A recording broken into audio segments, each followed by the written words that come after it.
Welcome to the deep dive. This week we took a critical look at the source material, and what leaped out, immediately, was a continent under just immense pressure.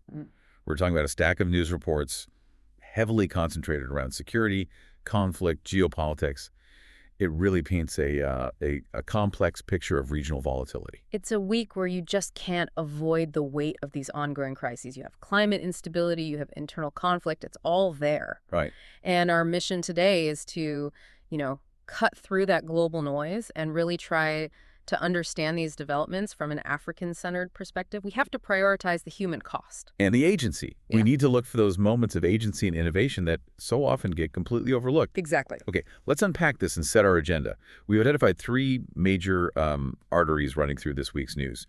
First, the escalating, just devastating humanitarian costs of conflict in places like Sudan and Mali. Right. Second, the really serious diplomatic tensions around, the function of peace operations and aid efforts. And third, that constant friction, they're battle lines, really, between national sovereignty and global influence across health, business, and politics. So to start with just the sheer scope of the disaster, we have to talk about the Sahel and Sudan. We do. It was a grim week for anyone attempting to maintain stability. The killing of 6 UN peacekeepers in Sudan during a drone attack that instantly underscores the extreme peril facing those missions. And this fragility, it's not just military, it's profoundly personal. We saw these harrowing atrocity reports emerging from Mali. Yes. Girls and women fleeing conflict described acts of sexual violence, beheadings, rapes, and these are linked in the sources specifically to Russia's Africa Corps and other forces operating there. In a region that is already, we should note, recognized as the world's deadliest hotspot for extremism. So crucial we pause there. When we refer to Russia's Africa Corps, what exactly are we talking about here? For listeners who might not be familiar. It's a key distinction. We're talking about military and security forces that have, in many cases, replaced previous Western engagements. They often arrive with promises of counterterrorism support. But the reality on the ground is different. The reality is frequently reports of human rights abuses. And these forces operate outside of international accountability structures. So their presence, it fundamentally changes the rules of conflict. And that circle of violence, it extends right into Sudan. The latest grim figure reports that the paramilitary group, the RSF, killed over 1,000 civilians In the Zamzam camp back in April. These aren't abstract numbers, These are massive death tolls in camps already designed for the most vulnerable. And while that level of violence demands a specific focus, the conflict in Sudan also has these huge external ripple effects. You mean the drone attack on the oil field? Exactly. That military drone attack on a Sudan oil field this week, it killed dozens of people, but critically, it threatens South Sudan's primary economic lifeline. Because South Sudan is so heavily reliant on that oil revenue. Completely reliant. And it's transported via Sudan.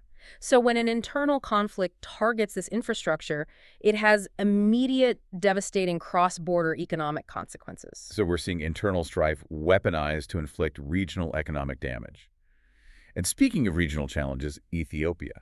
We saw them making moves that are really escalating tensions. Yeah, their pursuit of big projects is now directly linked to their stated goal of securing more access to the sea. And that goal immediately raises alarms among its neighbors. Huge alarms. Eritrea, Djibouti, Somalia, they see it as a potential challenge to their territorial integrity or their economic control of existing ports. This pursuit of strategic resources is a major source of tension in the Horn of Africa right now. So that sets the stage for future instability. Let's pivot to a major institutional tension point. The disputes over aid and accountability. South Sudan's government grounded UN aircraft. They alleged illegal surveillance and smuggling. Right. And at the same time, the U.S. is threatening to cut aid to South Sudan, citing the government's poor treatment of humanitarian groups. So when you have this dual pressure, a government challenging the UN, a major donor threatening withdrawal, who actually holds the leverage? That's the core question, isn't it? Yeah. And the answer is, it's usually not the government or the donor. It's the vulnerable populations who rely entirely on that aid. Sure. The UN can't operate if its planes are grounded. And the U.S. cutting aid snarves the entire humanitarian pipeline. So what this illustrates is a classic sovereignty versus responsibility friction. It's a mess. That sets a perfect stage for our thematic deep dive, starting with politics and governance. We saw instability immediately in West Africa with the attempted coup in Benin. Another one. Though the president claimed the bid was foiled and the mutineers are fleeing. Right. But that attempted coup is a reminder that this coup contagion we've seen in the region, it hasn't gone away. The political environment remains so brittle. But we did see one notable diplomatic success that sort of stands out. Yes, in Burkina Faso. They released a Nigerian Air Force crew after their emergency landing. It's a small but positive moment of regional cooperation. It suggests not all bridges are burned between those states and their neighbors.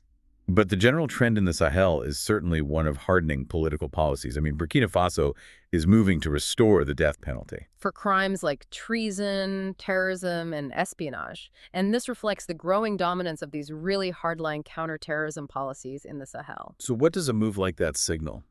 When a government restores such a severe penalty, it's signaling that security and control are now prioritized above international human rights norms, even above established judicial standards.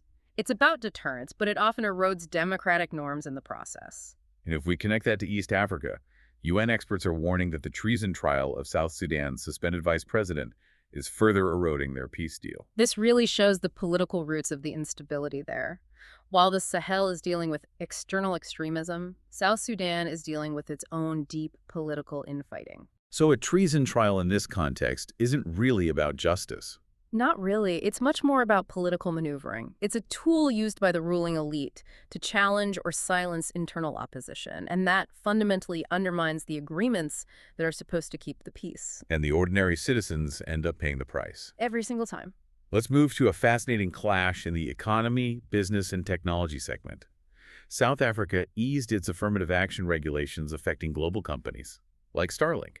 Right, and this came after some very public pressure, including claims from Elon Musk that the original regulations were, in his words, racist. So what's the core conflict here? Well, what's fascinating is that South Africa's affirmative action regulations are policies that were explicitly intended to address historical economic imbalances. That's a vital goal for them. But then a global tech giant like Starlink arrives, and they balk at those local requirements. Exactly. So easing those rules, it just illustrates this incredibly difficult negotiation African governments face.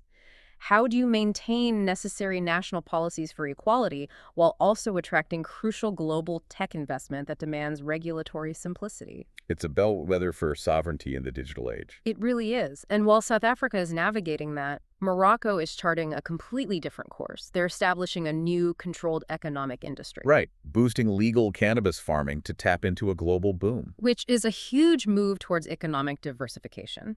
It's an example of an African state exercising real agency, identifying a lucrative global market, even a complex one, and building a system for national benefit. They're creating a controlled state industry to capture that revenue. Exactly. It highlights a broader point.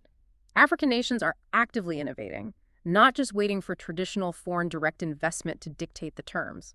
Let's pivot now to the constant presence of security, migration, and humanitarian issues, especially the toll taken by climate change and conflict. We're seeing these dual compounding crises. First, in Mozambique, attacks by insurgents are driving a major displacement crisis. And the sources specifically highlight the vulnerability of children. Yes.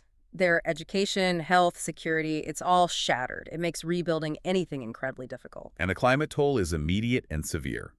Torrential rains and flash floods killed 37 people in Safi, Morocco. And at the same time, in South Sudan, you have communities literally fighting a losing battle to save land from relentless flooding. Climate change isn't some abstract future threat. It's happening right now. And this pressure fuels migration. Yeah. We tragically saw 9 African migrants die in freezing temperatures near the Morocco-Algeria border. But what's essential to understand is that despite these immense dangers, migrants, especially from places like Somalia, they remain highly motivated to aim for the U.S. The conditions at home are just so severe that the risk of the journey is still worth it. But amid all this crisis, we have to recognize the agency present. And I want to focus on a genuinely positive story. The refugee firefighters in Mauritania. It's a crucial story. They are actively battling bushfires as a way to give back to the community that took them in. It's a story of dignity and contribution, isn't it? It is. They are not just passive recipients of aid. They are essential contributors to the safety and resilience of their new community. In a week dominated by displacement, highlighting these acts of reciprocal support is just vital to maintaining an accurate picture. It is the essence of resilience.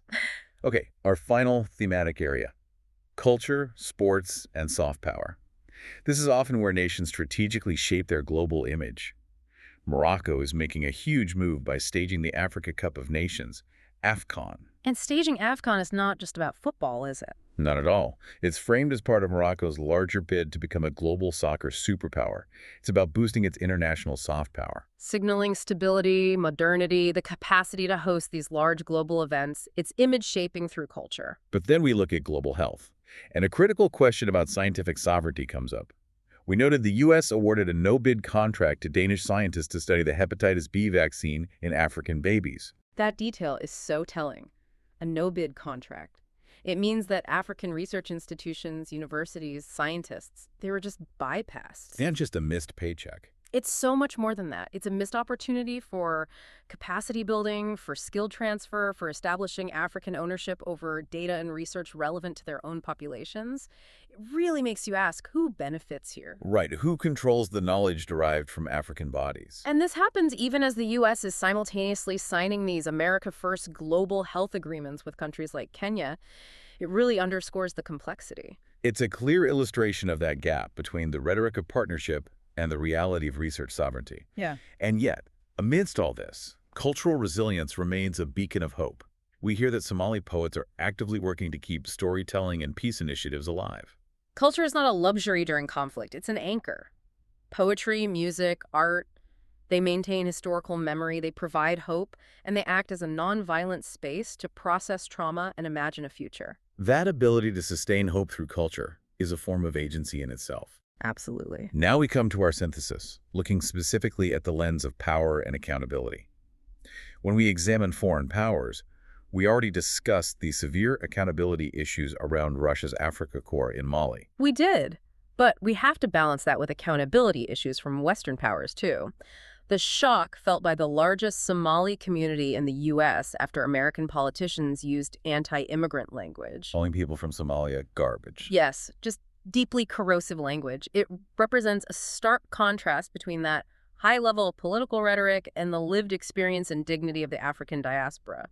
It forces them to constantly defend their own humanity. And the ultimate distinction we see this week is between the elites and ordinary citizens. Without a doubt. The ordinary citizens of South Sudan, Mali, Mozambique, they bear the highest human cost of military instability and political infighting. Elites continue their power struggles while the stability of millions is jeopardized. This entire deep dive has been focused on understanding these dynamic tensions. So to help you integrate this, let's frame some important questions and predictions for the week ahead. Okay. First, a couple of discussion questions for you to mull over. Beyond the immediate tragedy, what does the grounding of the UN aircraft in South Sudan tell us about the changing nature of national sovereignty and the limits of external intervention? And a second one, consider the tension between economic necessity like Morocco's regulated cannabis farming and ethical governance. When nations innovate to secure revenue, where should the line be drawn? Finally, how should African governments respond collectively, maybe through the AU or ECOWAS, to the use of racist or derogatory language by major foreign powers, like the U.S. rhetoric about Somalis? These questions really touch on the deepest issues of the week. Now, what should we watch next week? What's your top prediction?